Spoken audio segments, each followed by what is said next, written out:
하느님 감사합니다. 알렐루야. 알렐루야. 주님이 나를 보내시어 가난한 이들에게 기쁜 소식을 전하고 잡혀간 이들에게 해방을 선포하게 하셨다. 알렐루야. 주님께서 여러분과 함께 또한 사제의 영과 함께 루카가 전한 거룩한 복음입니다. 주님 영광 받으소서. 그때에 예수님께서 회당에서 말씀하기 시작하셨다. 오늘 이 성경 말씀이 너희가 듣는 가운데서 이루어졌다.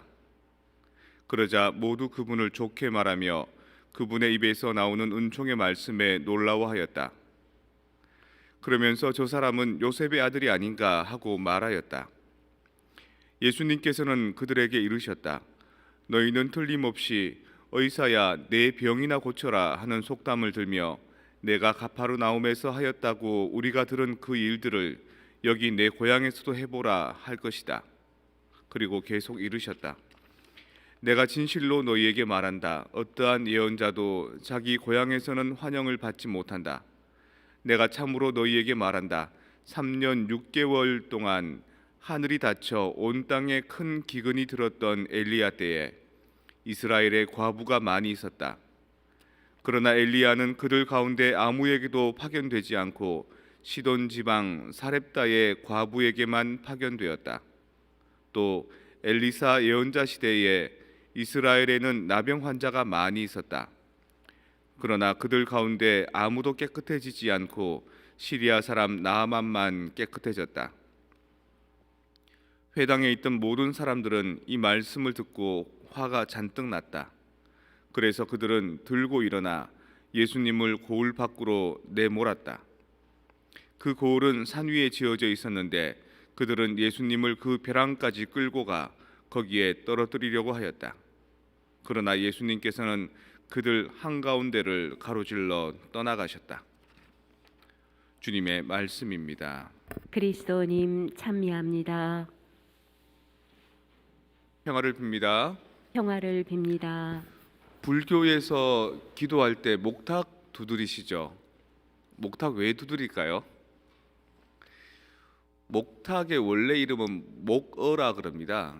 그러니까 물고기를 닮은 형상인 거예요. 그래서 목탁 보면은 둥그렇게 생겼지만 손잡이 있고 둥그렇게 생겼지만 손잡이는 물고기의 꼬리, 둥그렇게 생긴 그 구멍 난 것은 물고기의 눈을 상징한다 그럽니다. 속이 비어 있어서 두드리면 소리가 멀리 퍼지죠.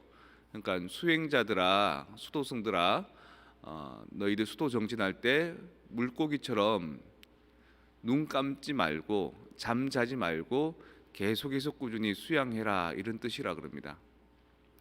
그리고 물고기 중에 어떤 종류는요 헤엄을 계속 빠르게 칩니다. 그래서 미끼를 던져서 그 고기를 잡는 게 아니라 배에서 트롤링 낚시라 그래서 배가 막 빨리 달리면 거기에다가 이제 바늘만 던져 놓으면 이렇게 그거를 물로 쫓아오는 놈들이 있습니다. 그래서 탁 잡히기도 합니다. 참치나 방어 이런 놈들이 주로 그렇습니다. 근데 그 종류들은 먹이를 먹기 위해서 빨리 헤엄치기도 하지만 그렇게 빨리 헤엄치지 않으면 죽는답니다. 계속해서 이제 빠른 속도로 아가미를 통해서 물이 계속 지나가야지만 그 물 속에 있는 산소가 아가미에서 이렇게 흡수가 되거든요. 그래서 숨쉬기 위해서 그렇게 빨리 헤엄치는 겁니다. 우리도 그렇게 살고 있는 것 같습니다. 기도할 때 정말 눈 감지 말고 계속 기도하라고 목탁 두드리는 것처럼 우리도 열심히 기도해야 된다고 생각하고 있고요. 또 우리도 그렇게 빨리 물속을 헤엄쳐야 되는 물고기처럼 삶을 빨리빨리 열심히 살아갑니다. 일상의 삶에서도 그렇고 심지어는 마음의 평화를 마음의 안식을 누리기 위해서 찾아온 성당에서도 열심히 기도 많이 해야 되고 또 늘 깨어 기도해야 되고 이런 의식에 많이 사로잡혀 있죠. 그래서 저도 그렇게 쉬지도 않고 눈 감지도 않고 빠르게 물살을 거꾸로 올라가는 물고기처럼 늘 허덕대고 그렇게 살아왔습니다. 근데 어느 날 이렇게 자기 전에 생각을 쭉 정리하다가 제가 수영 선수할 때 처음에 수영을 가르쳐 주신 그 아주 훌륭하신 선생님이 계신데, 그분이 우리한테 뭐라고 말씀하시냐면, 수영을 하면 처음에 물에 떠야 되지 않습니까? 물 무서워하지 마라, 물 두려워하지 마라. 너희들 태어날 때부터 물 위에 떠서 살았다. 엄마 양수 속에서 엄마 품 안이라고 생각하고 엄마 뱃속이라고 생각하고 물 속에 편안히 떠 있어라, 그렇게 얘기하더라고요. 그 말이 탁 떠오르면서 나는 눈 감으면 안 되는 물고기처럼 늘 물살을 거슬러 올라가야 되는, 그런 빨리 헤엄쳐야 되는 그런 물고기처럼 허덕대고 살아왔는데, 맨날 빠르게 헤엄치는 그 수영 중에서도 경쟁하는 수영 있잖아요. 빠른 속도로.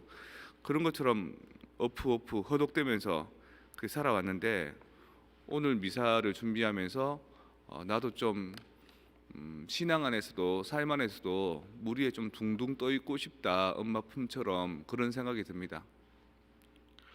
여러분들도 일상 안에서 눈 한 번 안 감으려고 빠르게 헤엄치려고 살아오시는데 성당 와서도 그렇게 살고 계시지 않는지요?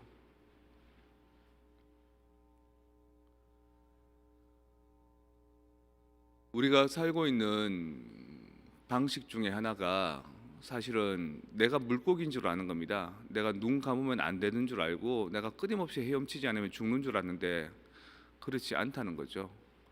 주님 품 안에서 신앙을 통해서 좀 차분히 둥둥 떠 있어 보는 것도, 또 미사 안에서 그분의 메시지나 그분의 뉘앙스들을 이렇게 마음깊게 해보는 것도 참 좋은 것 같은데 그렇지 못했던 것 같습니다. 그래서 우리가 늘 시달리는 것 아닌가. 오늘 독서 말씀에 이런 대목이 나옵니다. 1독서에 내가 너에게 명령한다. 너는 그들 앞에서 떨지 마라. 그랬다가는 내가 너를 그들 앞에서 떨게 할 것이다. 그리고 뒤에 이어 나오는 말이 그들이 너와 맞서 싸우겠지만 너를 당해내지 못할 것이다. 내가 너를 구하려고 너와 함께 있기 때문이다.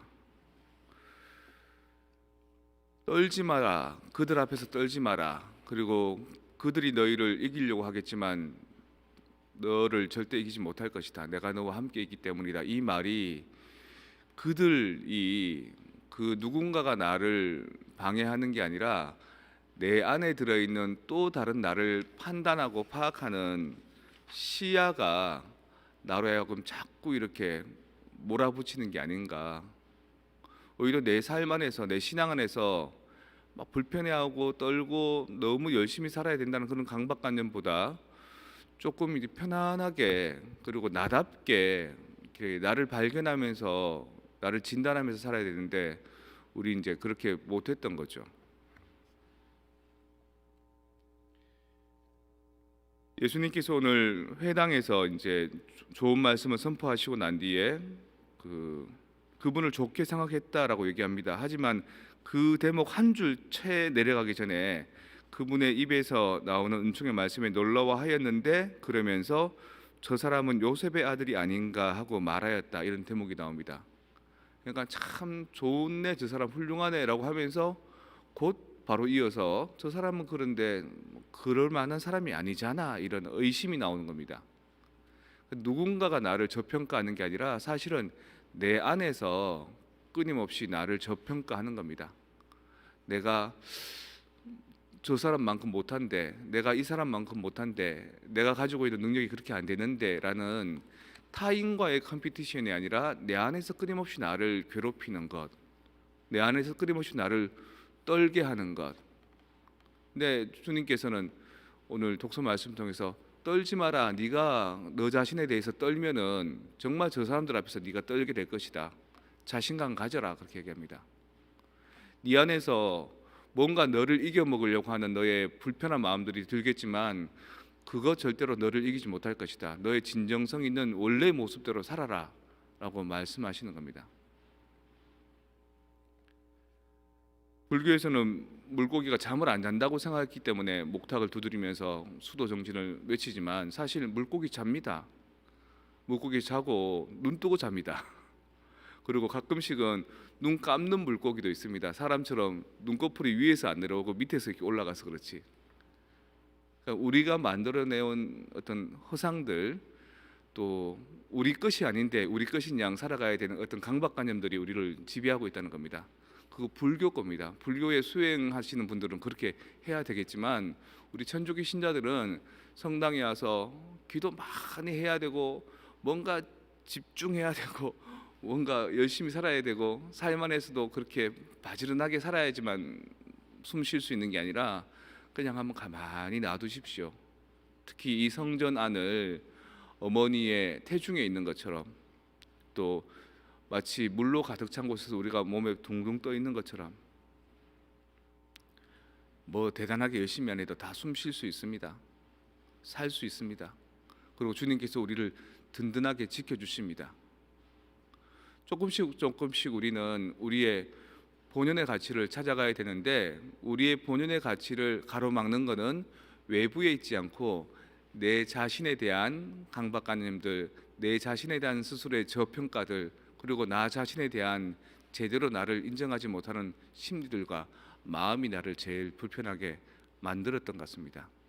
그래서 주일 미사를 오면 오늘은 또 무슨 강론하나, 또 오늘은 또 미사가 몇 대네, 불편했는데 사실은 그걸 불편할 게 아니라 주님 품 안에 내가 오늘도 이렇게 시간을 함께 할 수 있네라고 편안해하고 안락해하고 또 행복해야 될 건데, 그래서 거꾸로 우리에게 이 미사가 무엇인지, 신앙이 무엇인지 다시 한번 생각하게 해주는 메시지가 오늘 독서와 복음에 달려 있다고 생각합니다.